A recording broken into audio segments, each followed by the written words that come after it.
So we're going to continue this saga with the interview with John and Patsy.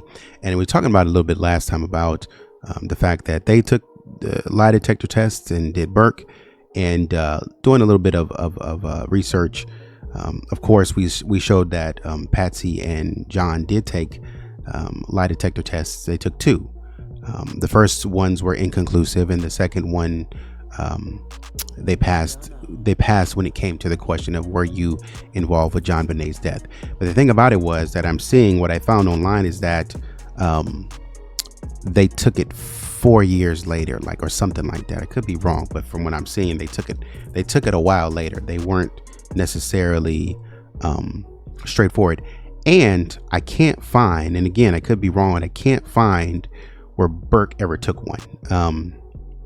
Maybe you guys can see it. You guys are better than me, but I didn't find where Burke ever took one. They said that he didn't take one. They were actually vehement in trying to stop Burke from taking one. And when it came to Burke, then that it was too flimsy. And,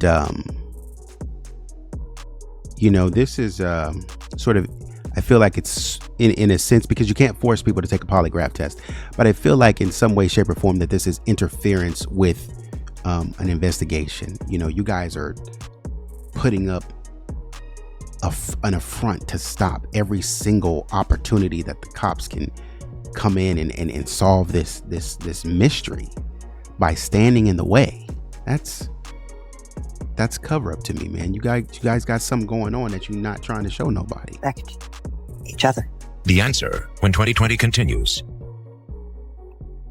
When I first told friends that I was going to interview John and Patsy Ramsey, the reaction was, they're guilty. Although neither of the Ramseys has been formally charged with this crime, it seems that much of public opinion has already convicted them. Do you understand why it is that so many people still think you are guilty? I understand that they've been told that by the media for 3 long years. I'm amazed that the whole world doesn't think we're guilty, based on what they've been told.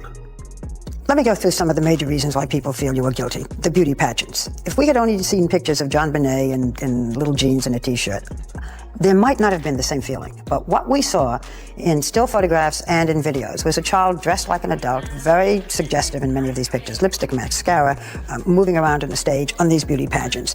To many people, this looks perverted. Therefore, there's got to be something wrong here. There is something wrong here if someone thinks that looks perverted. Jean Benet was an entertainer. She would entertain at the drop of a hat. Little girls dress up and play dress up. You yourself had entered beauty contests. Yes. I'm a junior at West Virginia University. So this was, what, fun for you both? It was the most wonderful time of my life. It's not unlike a father who enjoyed playing baseball as a child. He wants to impart that same love of the game with his son or daughter. There's just absolutely nothing wrong with it. They called John Benet. I love this because in a previous interview or later on in life, after Patsy had passed, and this is in 2000, Patsy passed in 2006, just 6 years later, tragically.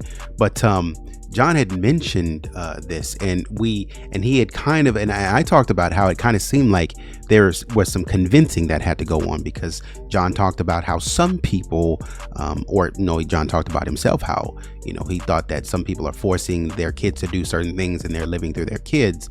And I think he was referring to Patsy. But now we're hearing Patsy in her own words explain with excitement, with vigor. Now you remember last video when I told you Patsy was leaning like this, really not wanting to answer no questions and kind of offended.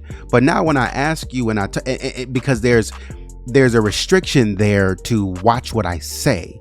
But when you ask me just about the pageant, she lights up. Her face is a different, her face is just lit up. So I can talk about the pageant. I could talk about, the good times, the happy times. But when we get to talking about, but who did it? How are we trying to get to the bottom of this? There's a bunch of stonewalling and getting in the way, and we ain't gonna do this. I ain't gonna do this. How dare you even ask me and insinuate and this, that, and the third. Patsy, I'm not trying to insinuate nothing. I'm just trying to get to the bottom of the mystery. This is standard procedure. What are you talking about? Yeah, a 6-year-old Lolita, a punt-sized kitten. The people that look at these things and see something perverted, that didn't come from John Bonet. That's coming from the viewer, not the child. So let me go through what the motives are. Motive number one. You are guilty, Mr. Ramsey, because there was some evidence that your daughter had been sexually molested. I know, as best I can know, as a father who was with his daughter every day that I was home. She was not abused or molested before December 26th. Okay, but on December 26th, there are some indications that your daughter was sexually molested. Therefore, here's the motive. You were doing it. Maybe you'd done it before. Maybe you just did it that night. Right. Perhaps your wife discovered you. Whatever it was, John Bonet cried out. Okay. You killed. Well, that's Patsy shaking her head. fits right in the category of it could have been done by an alien as well. It makes no sense. There's no history. Before, maybe you just did it that night. Perhaps your wife discovered you. Whatever it was, She's John shaking Bonet no. cried out. You killed. Well, that's... It seemed like, first of all, she's blinking really fast. Second of all, it looks like her eyes darted over real fast when he took a pause. Fits right in the category of it could have been done by an alien as well. Yeah, she went, but she didn't look completely at him, but she's looking over there as in she's listening to what he's saying. Oh, it makes no She's sense. There's no concentrating on what he's saying. history. A person doesn't go throughout their lives as a normal human being, one night turn into a monster, slaughter their daughter, go to bed, and get up and act normal from there on. That doesn't happen. In these kinds of cases, virtually all of them, I suspect, where there is child abuse in a family, there's a long history. And that's not the case in our family. I have to point out that John Bonet's pediatrician, who had been her pediatrician from birth, has publicly said that he never saw any evidence of sexual. There never have been reports from her school, and yet there is the suspicion. I would have given my life for John Bonet in an instant. I was sorry that I couldn't have done it that night. To be accused of harming my child in any way is beyond comprehension. This was a very brutal I like John, man. I like John. man, and yet some of the authorities have said that you staged this, that you loosely tied your daughter's hands, that you put the noose, the garrote, to make it look as if some terrible person had done this, that this whole picture was staged. Well, that's absurd. Authorities have said that you staged this, that you loosely tied your daughter's hands, that They're ready to talk. It seems like they've heard, obviously they've heard all these things before, and they're ready to respond to objections. you put the noose, the garrote, to make it look as if some terrible person had done this, that this whole picture was staged. Well, that's absurd. This Patsy went to say something. was done by a terrible person. The garrote was deeply embedded in John Bonet's throat. Her hands were tightly bound. I couldn't get the knot untied. I tried to get it untied even before I brought her upstairs. The fundamental issue is no logic has been applied to any of this case. Why would I, for example... What's weird to me is that if you felt your daughter and you knew that, she's not moving, she's not doing anything, she's not breathing, you're trying to untie the knot. I mean, I would have screamed and said, I don't know what I'd have done. I mean, I've never been in that position. Hopefully I never get put in that position. But I would like to think that, and not being too callous, but I would like to think that I would grab her and run upstairs, or I would just break down right there and people would come see and say, oh, yo, you found her. And we would just, cry and stuff like that. I don't think I'd be worried about untying a knot. That's weird to me. Have staged it. And then maybe you get upset and then you're like, get this off my baby. You know what I'm saying? Get this stuff off my baby. Then yeah, sure. This horrible scene, and then disturbed it myself, pulled the tape off her mouth, carried her upstairs, tried to untie the hands before I brought her upstairs. If I'd have staged it, I would have wanted the police to see it as I staged it. It's not logical. Makes no sense. Let me give the motive that is ascribed But y'all contaminated that scene. to you, Mrs. Ramsey. Okay. Was bedwetting a source of tension in your house? Absolutely not. All children have accidents. The motive is that John Bonet wet her bed, and that you got angry, you lost it, you snapped, You killed perhaps accidentally. You were downstairs, maybe she came down, she said, Mommy, I wet my bed. You said, again, John Bonet, and you either pushed her or you hit her. You were exhausted, you were furious. You did it. First of all, we know from the evidence that this was a premeditated way in which she died. The garrote that was around her neck. You could have done it. You could have gotten nervous, and afterwards you could have done it. You could have awakened your husband and said, I did this terrible thing, John, and now we have... Oh, Barbara be taking no prisoners. Barbara don't be letting nobody sleep. Good God. She just go straight at these folks. These folks lost their kid, man. To stage this, you know people have said this. Of course they've said it. But would you have a child, would you get up in the middle of the night and slaughter your child? We're parents, we love our children. Right. But what do you say when people say you just snapped? I mean, whatever it was, something went wrong, you did this terrible thing, John then helped you, you staged... It wouldn't be Patsy, because why would, John, I don't think it has any reason to do it. Why would it be Patsy? Because that's Patsy's pride and joy. So it ain't gonna be neither one of them two. This whole thing, It's nonsense. maybe you don't even know that she did it. It's impossible. It's absurd. I'm asking the questions, I know. People have said these are the two major motives. Either you sexually or you snapped because primarily Let me tell you something. bedwetting. I'm a cancer survivor of stage 4 cancer. John has lost a child in an automobile accident. For sure. That completely changes your outlook. When you are standing on the brink of death with a terminal illness, your priorities suddenly line up in a row, and you know exactly what the important things are in life. And bedwetting is totally insignificant. I love my children. I wouldn't harm them for anything in the world. Now, I don't know how you answer someone that continually accuses you of some absurd notion. Did either of you for a moment suspect each other? No, Not for absolutely a not for a minute. microsecond. Tom Haney. That was a real answer. Not for any minute did we. So there's a certainty around each other. Ask the question about Burke. I want to see. Who was the homicide detective from Denver, asked me that very question in my 3-day interrogation. After 3 days of listening to him hammer me, I said, don't even go there. If I thought for one moment that JonBenet Ramsey was her father, we wouldn't be having this interview right now. Of course. 3 other family suspects were cleared by the police investigation. 9-year-old Burke Ramsey did not have the strength, police believe, the required, or the ability to write the ransom note. John Ramsey's older son and daughter were not in Colorado that night. The police continued to focus on the parents. Another major factor, the ransom note. The ransom note was written on a pad. But she had blunt force trauma. That doesn't take any kind of crazy strength. Like, you just whack somebody over the head as hard as you can. That's not crazy. And a pen from your... And again, that's that stuff and that you gotta investigate. You can't just assume. You gotta investigate. home.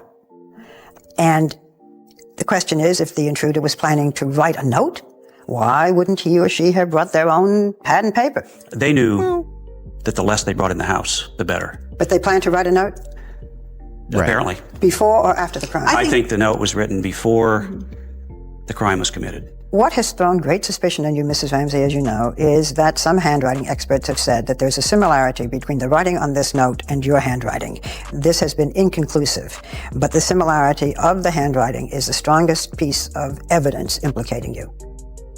Well, if that's the strongest, then there's not much of a case, because we have had handwriting experts to look at my handwriting as well. And on a scale, I believe, of 1 to 5, with 5 being a totally incomplete match, I was rated at a 4.5. So there's very little. In fact, law enforcement sources in Boulder, Colorado, told me that media reports of similarities between Mrs. Ramsey's handwriting and the ransom note are, quote, grossly exaggerated. One of the questions is, what reason would a kidnapper have for leaving behind both the ransom letter and the body? Right. That's weird. I hope to ask the killer someday, face to face. We believe that this was a kidnapping, originally, that went bad. In what way? Now, this person, this creature, its mind doesn't work like ours. It's boiling. So whatever was going through this creature's mind, we can't logically analyze and explain. And Guys, if we are to say or believe that John Bonet was in the bed and you guys were so knocked out, all of y'all, all three of y'all, nobody heard anything, and they walked, bruh, y'all didn't wake up until the morning time. If we are to believe that they walked around your house unseen, climbed in the bottom window on a suitcase, I guess, or just dropped in the window, walked upstairs, had time to figure out what they wanted to do, had time to figure out where John Bonet was, went straight to John Bonet, not Burke, went straight to John Bonet and said, oh, this is what we want. Pick up John Bonet, take John Bonet downstairs, and then be like, you know what?